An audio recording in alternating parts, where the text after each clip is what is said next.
사랑하십니다. 신사하겠습니다. 당신은 복 있는 사람입니다. 신사하겠습니다. 오늘도 좋은 일이 있습니다. 제목을 따라하겠습니다. 진정한 복을 받읍시다. 예수님께서 갈릴리의 할킨산이라는 그 산에서 이제 백성들에게 복음을 전하세요. 그래서 산에서 복음을 전했다 그래서 탄상복음 또는 산상수훈이라고 그렇게 일컫거든 이야기를 하고 있는데, 오늘 본문에서는 이 산상수훈 가운데 팔복을 선포하신 말씀이에요. 팔복 가운데 단언할 수는 없고 네 가지 복에 대해서 이야기를 할 텐데, 이 복이라는 말의 원의 뜻을 보시면 마카리오스라는 말인데, 그 헬라어 원어의 뜻을 히브리어로 번역을 정확하게 하면 이런 뜻을 가지고 있어요. 행복하여라. 그러니까 예수님이 이 팔복을 선포하시면서 진짜 행복한 사람이 이런 사람이다라고 얘기한 게 팔복에 나와 있는 사람인 거죠. 한번 인사해 볼까요? 행복하여라. 다시 인사해 볼까요? 진짜 행복하십니까? 예, 우리 믿음의 사람들은 하나님이 말씀하신 진짜 행복을 취해야 되는데, 세상 사람들은 세상의 복을 많이 취하고 있죠. 그 세상의 복은 대부분 물질의 복, 환경의 복, 자식들이 잘 되는 복, 건강하고 장수한 복, 또는 명예와 권세가 높아지는 이런 육신적인 잘 먹고 잘 사는 복들에 대한 이야기를 하고 있지만, 그런데 예수 믿는 사람들은 하나님이 주시는 복인데 이 복은요, 물질의 복이 먼저 우선이 아니라는 거죠. 할렐루야. 왜냐면 하나님은 우리가 천국을 먼저 수여하길 원하시는데, 하나님 백성들이 천국 백성이 되어져야 그 다음 복들이 이루어져야 되는 거잖아요. 하나님 앞에 생명을 소유해 다른 것들이 이루어져야 된다라는 거죠. 그래서 우리 믿음의 사람들은 정말 하나님이 주신 이런 복들을 받으셨으면 좋겠는데요. 자, 사무엘하 7장 29절을 한번 읽어볼게요. 사무엘하 7장 29절 시작.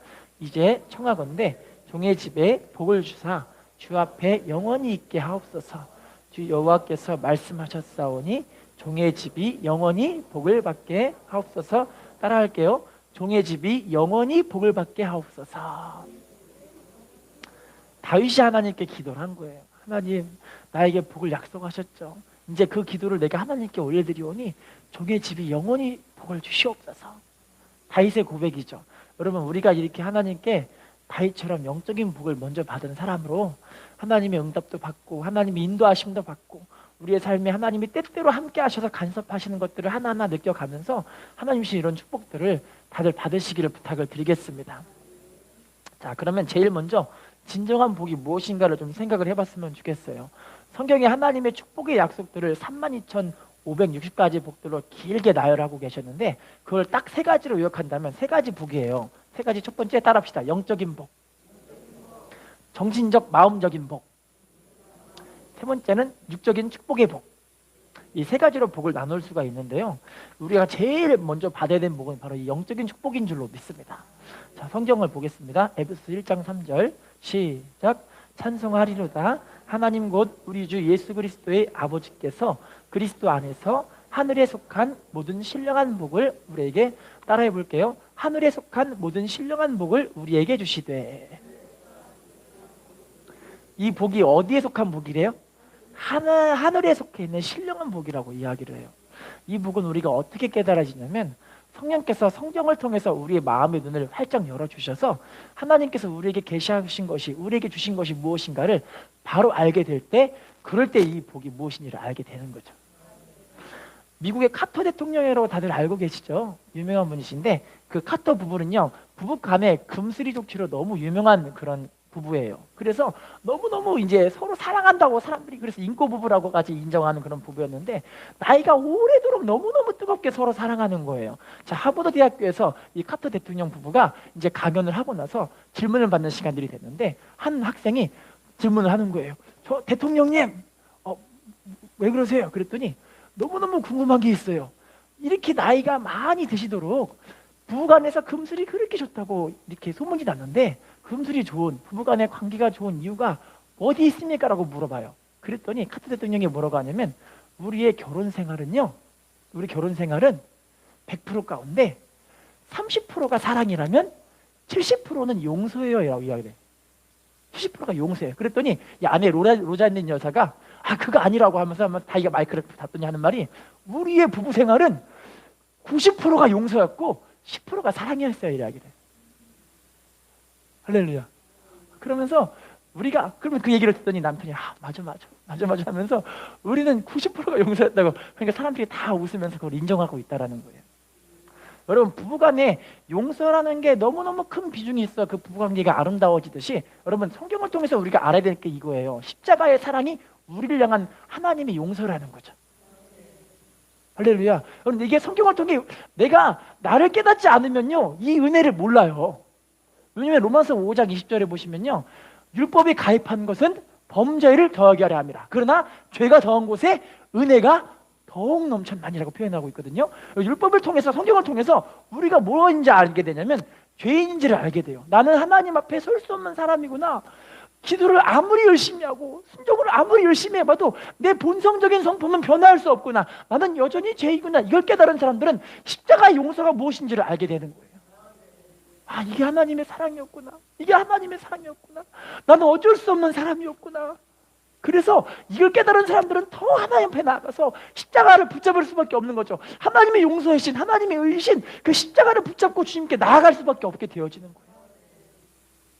할렐루야. 그래서 믿음의 사람들은요, 이 하늘에 속한 신령한 복을 하나하나 받아가면서 이 땅에서 하나님의 자녀로 살게 되는 것을 볼 수가 있어요. 요한복음 1장 12절을 읽어볼게요. 시작.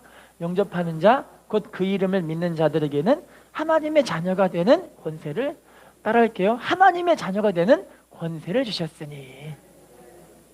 인사합시다. 십자가의 용서로 하나님의 자녀가 되었습니다. 진짜 하나님의 자녀가 되셨나요? 여러분, 그러면 하나님의 자녀는 이때부터 우리 예수님이 직접 말씀하셨죠. 요한복음 3장과 5절에 우리를 물과 성령으로 거듭난 사람이 천국 가게 된다라고 이야기를 해요. 제일 중요한 게 뭐냐면 우리가 하나님 말씀 안에서 거듭난 삶을 살아가야 되는데, 그 거듭난 삶을 누가 주게 해주시냐면 사도행전 1장 8절 말씀에 오직 성령이 너에게 임하시면 너희가 뭘 받는다고요? 권능을 받아서 예루살렘 온 유대 사마리아 땅끝까지 이르러 우리 주님의 증인으로서 하나님 앞에 능력 있는 삶을 살게 되어지는 거죠. 성령 받아서 거듭난 삶을 살게 하시는 분이 바로 성령께서 우리를 끌어가 주시게 된다라는 거예요.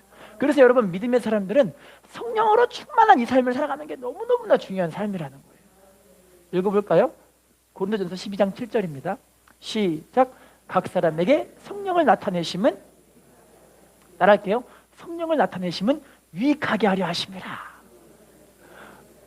성령을 나타내신 이유가 뭐라고요? 우리가 잘되게 하시려고, 우리를 잘되게 하셔서 하나님 보시기에 합당한 믿음의 자녀로 살게 하시려고. 그래서 영적인 축복 가운데 제일 중요한 축복을 꼽는다면요, 하나님의 자녀로 성령으로 거듭나 성령으로 살아가는 사람들이 정말 귀한 축복들을 받는 삶이라는 걸 알 수가 있죠. 여러분, 믿음의 사람들은 그래서요, 기도하지 않으면 살 수가 없어요. 어떤 분들은, 어떤 목사님은 그래서 기도가 영혼의 호흡이라고까지 표현한 이유가 뭐냐면 기도해야 우리는 살 수 있다라는 거예요. 할렐루야. 인사합시다. 성령으로 사는 당신이 축복의 주인공입니다. 자, 두 번째 축복은 정신적, 마음적 축복이죠. 요한복음 14장 27절 말씀 읽어볼게요. 시작. 평안을 너희에게 끼치노니 곧 나의 평안을 너희에게 주노라. 너희에게 주는 것은 세상에 주는 것과 같지 아니하니라. 너희는 마음에 근심하지도 말고 두려워하지도, 따라할게요. 평안을 너희에게 끼치노니. 누구의 평안을 주신대요? 예수님의 평안. 이 예수님 평안은 세상이 주는 것과 같지 않은 평안이시기 때문에 하나님께서 주시는 절대 평안이에요. 우리 찬양 아시나요? 평화 평화로다 하늘 위에서 내려오네. 알고 계시죠? 이 찬양이 하나님께서 주시는 위로와 소망이기 때문에 환경은 안 변해요. 문제 속이 있어요. 너무너무 괴로운 상황임에도 불구하고 하나님이 주시는, 위로 주시는 평안과 은혜가 있으니까 그 은혜로 힘이 있어 살게 되는 거예요. 주변 사람들이 이해가 안 가는 거예요. 어떻게 저렇게 평안하지? 마치 사도 바울이 빌립보 감옥에서 바울과 실라가 함께 감옥에서 두드러 맞고 너무너무 괴로운 상황에서 빌립보 감옥에서 하나님께 뭐 하는 거예요? 하나님께 찬송하고 기도를 올려드리는 거예요. 그거를 주변에 있는 모든 죄수가 다 보고 있는데 그게 너무너무 행복한 거예요. 하나님 뜻대로 살아가며 주를 위해 당하는 고난이 너무너무 신기하고 행복하고 너무너무 기쁜 거예요. 할렐루야. 여러분, 그래서 이 하나님이 주시는 은혜와 평안을 맛본 사람들은요, 이 평안을 위해서 그렇게 전심으로 하나님께 나아가는 것들을 우리가 알 수가 있죠. 인사해 볼까요? 하나님으로부터 평안이 옵니다. 자, 세 번째 축복을 봐볼게요. 우리가 알고 있는 육신적인 축복. 창세기 39장 9절 시작. 그의 주인이 여호와께서 그와 함께 하심을 보며 또 여호와께서 그의 범사에 형통하게 하심을. 여러분, 제일 중요한 축복이 형통의 축복이죠. 여러분, 요셉은요, 주변에 있는 모든 사람들이 요셉이 하나님이 함께 한다는 걸 보고 있는 거예요. 할렐루야. 그래서 그 주인인 보디발이 세상에 종이었던 그 요셉이 하나님 함께 하네? 막 잘 되네? 와, 축복이 막 입안에 이걸 막 느끼는 거예요. 할렐루야. 여러분, 이런 축복을 받고 싶으시죠? 제일 중요한 축복은 영적인 축복을 받아야 마음과 육신적인 축복들을 받는다라는 거예요. 나폴레옹이 전쟁에 나가려고 하는데, 전쟁의 한 부관이 나폴레옹에게 얘기를 합니다. 장군님, 우리 전쟁에 나가기 전에 목사님 모시다가 기도 한 번 하고 나가죠? 이렇게 얘기를 하는 거예요. 그랬더니 나폴레옹이, 이 사람아, 전쟁은 내가 해, 내가. 승리는 내가 받는 거야, 내가. 목사님 기도를 받을 필요가 뭐가 있어? 하나님은 전쟁과 상관이 없어. 그렇게 이야기를 하는 거예요. 여러분, 하나님이 전쟁과 상관이 없을까요? 성경에 보시면 전쟁은 여호와께 속한 것이니. 시편에도 출애굽기도 반복적으로 이야기를 해요. 전쟁은 여호와께 속한 것이니. 할렐루야. 그런데 하나님 의지하지 않고 나갔던 이 나폴레옹, 프랑스가 전체가 다 망해버렸고요. 백성들, 군사들은 엄청나게 죽어버렸고요. 나폴레옹도 비참하게 전사하게 되는 그런 안타까운 일을 겪게 되는 거죠. 그런데 우리 영국에 있는 넬슨이라는 해군 제독이 있어요. 그분은요, 예수님을 그렇게 심실하게 믿는 분인데 시편 121편 1절 말씀에 여호와께서 집을 세우지 아니하시면 세우는 자의 수고가 헛되고 여호와께서 성을 지키지 아니하시면 파수꾼의 경성함이 허사로다. 이걸 알고 계신 분이에요. 그래서 하나님이 함께 되는구나 깨달아서 이분이 오히려 다른 사람들이 목사님 모시라고 하지도 않고 우리 목사님들이 모시게 되었고 다 같이 모여가지고 하나님께 무릎을 꿇고 이 배의 갑판 위에서 하나님께 기도를 올려드리는 거예요. 하나님, 이번 전쟁에도 우리가 나가는데 사람도 많이 죽지 않게 해주시고 우리가 승리하게 해주셔서 하나님께 영광 돌릴 수 있게 도와주세요 하면서 막 기도를 하는 거예요. 그 결과 이 넬슨 제독이 이끌었던 해군들은 가는 곳곳마다 승리를 이끌었고요. 전쟁터에 참여했던 백성들은 거의 죽어나가지 않은 하나님의 은혜가 있었고요. 할렐루야. 본인도 하나님께 영광을 얻게 되는 그런 은혜가 있었다라는 거죠. 여러분, 이런 것들을 우리가 어떻게 알아가냐면 대부분 연단들을 고난들을 통과하면서 하나님이 살아 계시구나, 내가 하나님 은혜 가운데 살지 않으면 안 되는구나, 이걸 깨달아 가더라고요. 어떤 분들은 때로는 가정생활에서, 부부간의 관계 속에서, 때로는 어떤 분들은 부모 자식 간의 관계 속에서, 어떤 분들은 환경 가운데 사업과 일터에서, 어떤 분들은 물질적인 환경적인 어려움들을 통해서 하나님의 은혜가 아니면 살 수 없구나, 이런 것들을 깨달아 가는 것 같아요. 인사해 봅시다. 형통한 복을 받읍시다. 자, 그러면요, 진정한 복을 받을 수 있는 것을 예레미야 17장 7절에 이야기를 합니다. 예레미야 17장 7절 읽어볼게요. 시작. 그러나 무릇 여호와를 의뢰하는 그 사람은, 자, 누가 복음 받는다고 표현하고 있냐면 여호와를 의지하고 여호와를 의뢰하는 자.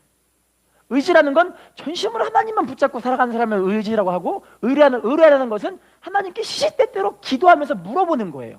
하나님, 내가 이렇게 하는데 어떻게 할까요? 성령님, 내가 어떻게 해야지 주님께서 저를 주님 방향으로 인도해 주시죠? 시시때때로 하나님께 기도를 하는 거예요. 할렐루야. 그럼 오늘 본문에서 구체적으로 하나님을 의지하고 의뢰하는 사람들이 지금 읽은 우리가 본문에 나와 있는 팔복에 대한 이야기예요. 영적인 축복, 가장 귀한 축복을 이야기해주고 있죠. 자, 한번 보겠습니다. 본문 마태복음 5장 3절 시작. 심령이 가난한 자는 복이 있나니 천국이, 누가 복이 있대요? 심령이 가난한 사람. 심령이 가난한 건 무슨 뜻이냐면, 따라합시다. 자신을 낮추고 오직 주님만 의지하는 사람. 심령이 가난한 사람들은 이거 안 되는구나, 이거 안 되는구나 깨닫는 거예요. 할렐루야. 저도 제가요, 제 힘으로 기도할 수 있을 줄 알았는데 시간이 흐르면 흐를수록 기도가 더 안 되는 거예요. 지금까지 철의 기도를 열심히 하면서 하나님 도와주세요, 해주세요, 그런데 제 힘으로 안 되는 거예요, 기도가. 저는 제 힘으로 할 수 있을 줄 알았거든요. 그런데 막 기도하는데, 밤새 기도하는데 기도가 너무너무 안 되는 거예요. 하나님 내 힘으로 기도도 안 돼요. 이제 어떻게 하면 좋아요? 그런 마음이 생기더라고요. 여러분, 가난한 심령 갖고 있는 사람들은요, 천국이 임하는 하나님의 은혜가 있게 하실 줄로 믿습니다. 누가복음 18장 13절입니다.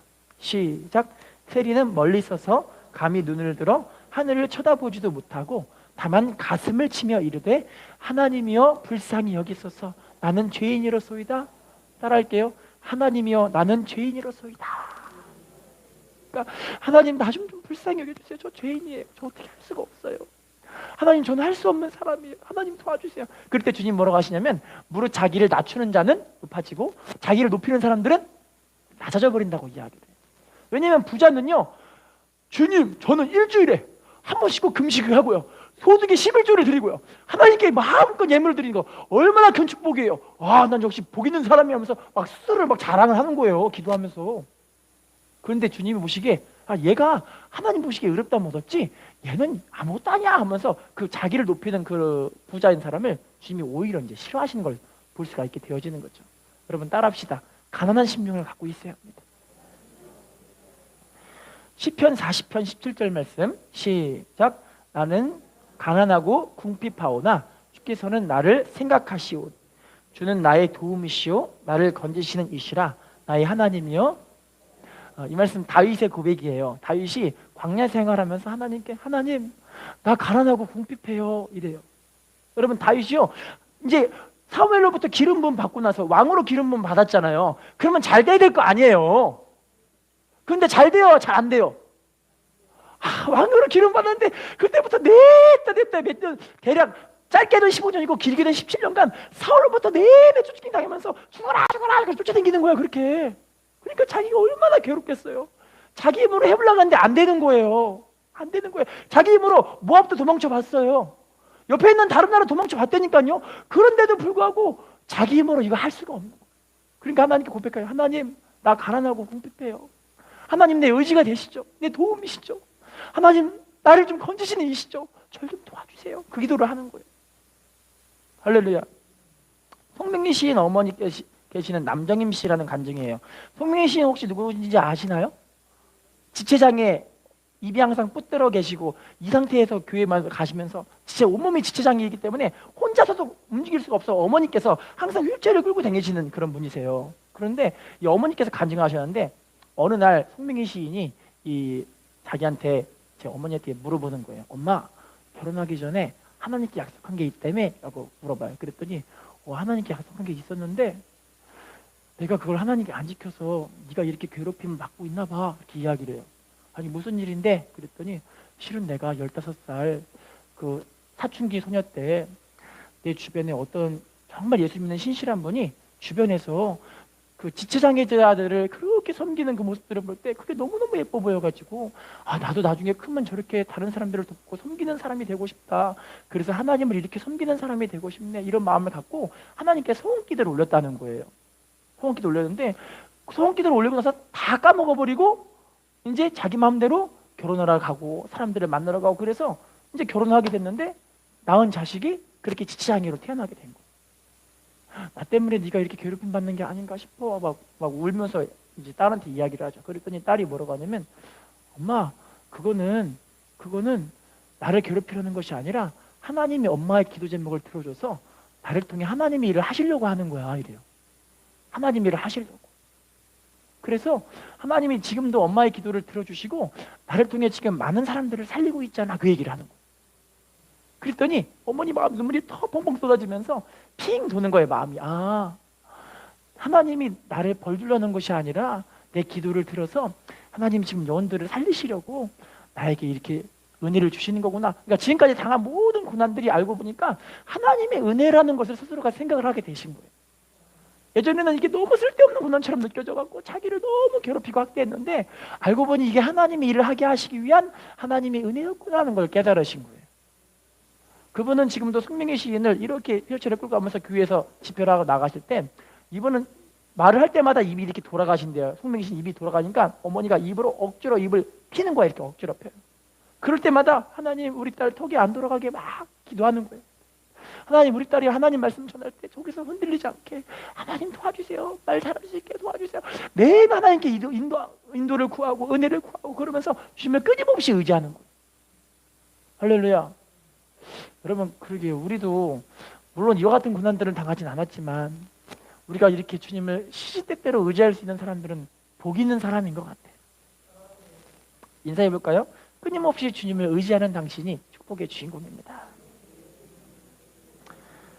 자, 그러면 두 번째, 팔복 가운데 두 번째 복을 볼게요. 마태복음 5장 4절 시작. 그들이 따라합시다. 애통하는 자는 복이 있나니. 뭘 받게 된대요? 여기서 말하는 애통은 두 가지로 볼 수가 있어요. 첫 번째는 죄에 대한 애통. 그냥 막 슬퍼서 우는 게 아니라 죄에 대해서 애통을 하는 거예요. 두 번째는요, 하나님의 뜻을 이루기 위한 애통. 할렐루야. 슬퍼서 우는 게 그게 애통이 아니라 내가 죄에 대해서 애통하고 하나님의 뜻을 이루기 위한 그런 애통. 하나님 너무 기뻐 받으실 줄로 믿습니다.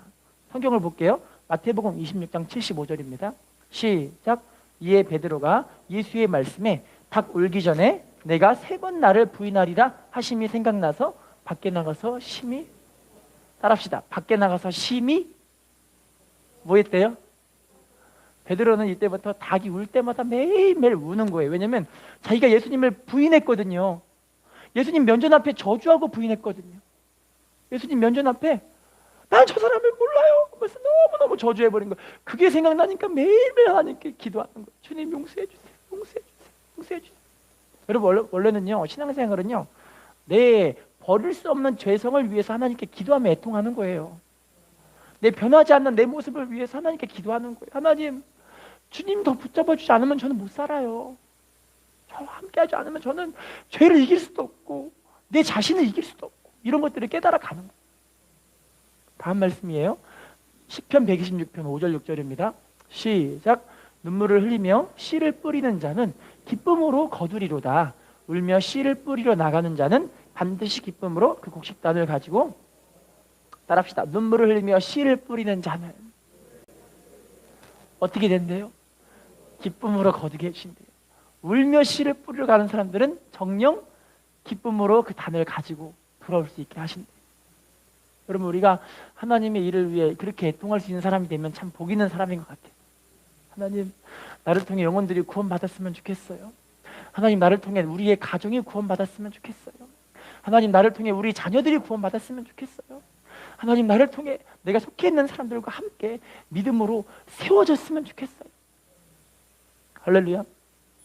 고린도서 7장 10절입니다. 시작. 하나님의 뜻대로 하는 근심은 후회할 것이 없는 회개를 이루는 것이요, 세상 근심은 우리가 해야 되는 진짜 근심 애통은요, 하나님의 뜻대로 하는 회개를 이루는, 구원을 이루는 회개하는 이런 근심을 해야 할 줄로 믿습니다.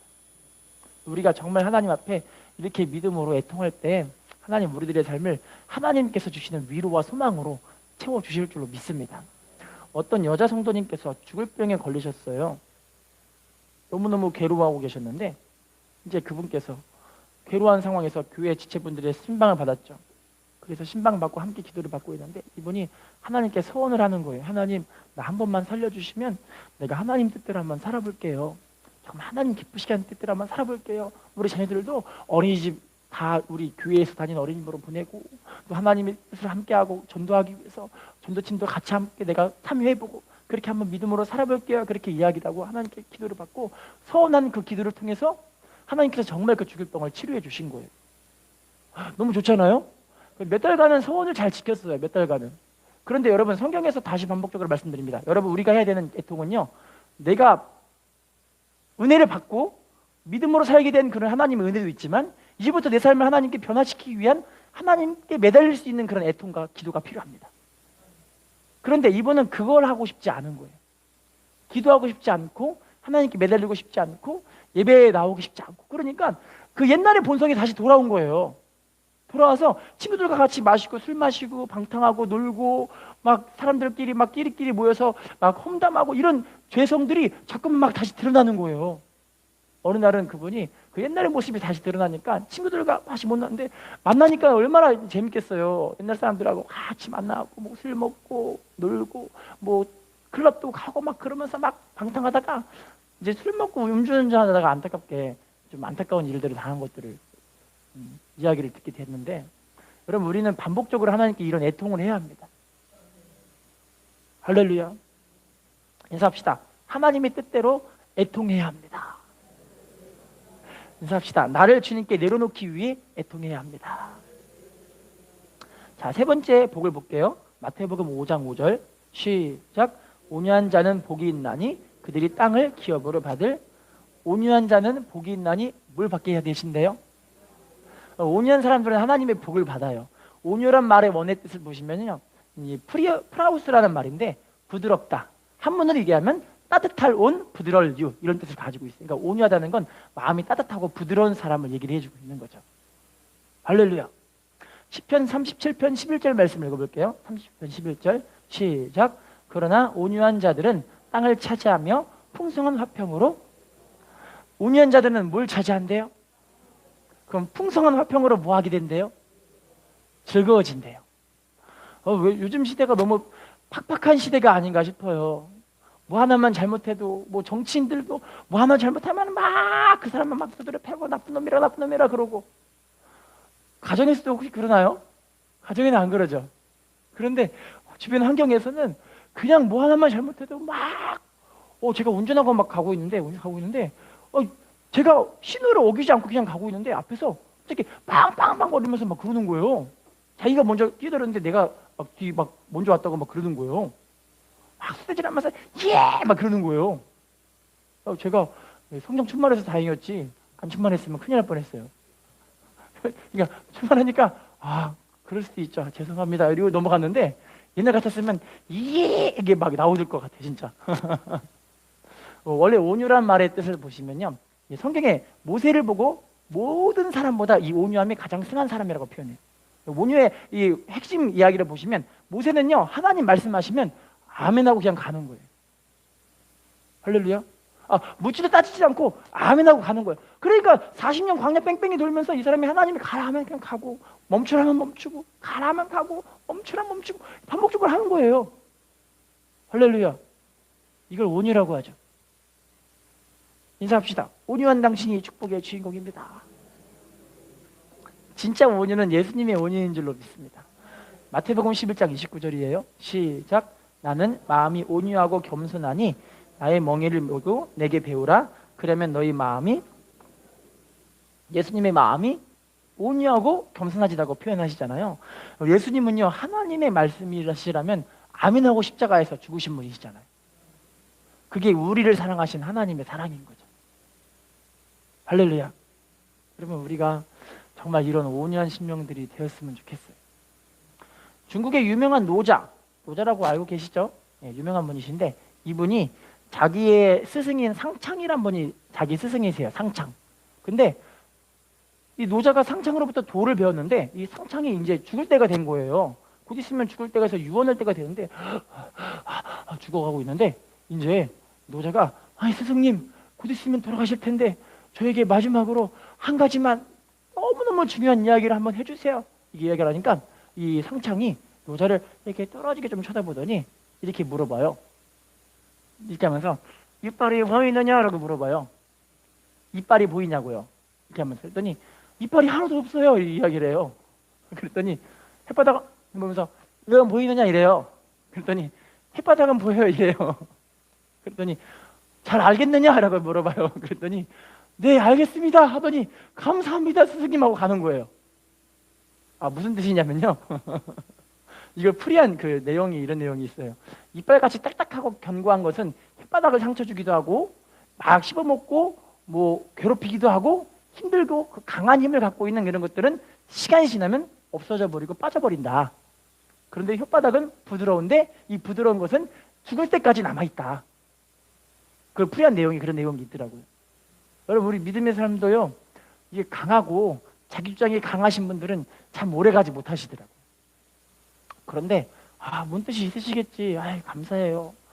예 감사해요. 이러면서 자기를 하나님께 내려놓을 줄 아는 사람들은 하나님 더 크신 은혜들을 주시더라고요. 할렐루야. 근데요, 이게 연년들을 통과하면서 스스로가 이런 거를 깨달아 가시더라고요. 인사합시다. 온유한 당신이 축복의 주인공입니다. 자, 마지막입니다. 마태복음 5장 6절 네 번째 복 시작. 의에 줄이고 목마른 자는 복이 있나니 그들이. 자, 의에 줄이고 목마른다는 표현은요. 로마서 3장 22절 읽어볼게요. 시작. 곧 예수 그리스도를 믿음으로 말미암아 모든 믿는 자에게 미치는 하나님의 의니. 자, 예수님이 하나님의 의라고 표현합니다. 예수님 믿는 그 믿음의 의가 하나님의 의라고 표현해요. 의를 위해 의를 줄이고 목마른 자는 복이 있다는 말은 무슨 말이냐면 우리가 예수님을 위해서 예수님의 뜻을 이루기 위해 주님을 만나기 위해 하나님의 은혜를 받기 위한 그런 사모함과 갈급함을 얘기해주고 있어요. 할렐루야. 여러분 사도행전에 보시면 2장과 3장에 보시면 사도들이 주님을 만나기 위해서 자 사도행전 1장에 예수님이 이제 승천하시고 나서 그 환경을 누가 보냐면 500명의 성도들이 봅니다. 500명의 성도가. 그런데 사도행전 2장에서 그 500명의 성도 가운데 몇 명이 남는지 아세요? 120명이 우리 예수님 약속하신 성령이 내린다. 성령이 임하시니까 너희들이 예루살렘 떠나지 말고 아버지께서 약속하신 것을 그것을 기다려야 된다 하면서 막 기도하고 전심으로 주님 앞에 은혜로 기다리는 사람들이 120명만 남은 거예요. 자, 부활 승천하신 그 모습을 500명이 다 함께 봤는데 주님의 약속을 믿고 끝까지 기다리며 주님의 은혜를 사모한 사람들은 120명밖에 안 남았다라는 거예요. 할렐루야. 여러분 우리가 예수님을 모시기 위해서 이와 같은 갈급함으로 하나님께 나아간 사람들은 많지 않아요. 하지만 그런 사람들은 반드시 하나님의 은혜를 받게 하실 줄로 믿습니다. 시편 42편 1절 2절입니다. 42편 1절 2절 시작. 하나님이여 사슴이 갈급기에 갈급함 같이 내 영혼이 주를 찾기에 갈급하나이다.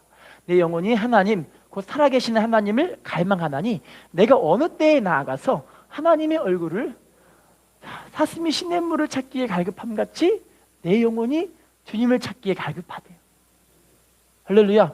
내 영혼이 살아계신 하나님을 갈망하는데 내가 어느 때에 나가서 하나님의 얼굴을 배울까 하면서 그렇게 탄식을 하는 거예요. 우리가 이와 같은 다윗의 고백, 하나님을 만나기 위한, 하나님의 은혜를 받기 위한 그런 갈급함과 사모함들이 있었으면 좋겠어요. 끝까지 하나님의 은혜를 간구하는 사람들은 반드시 은혜 주실 줄로 믿습니다.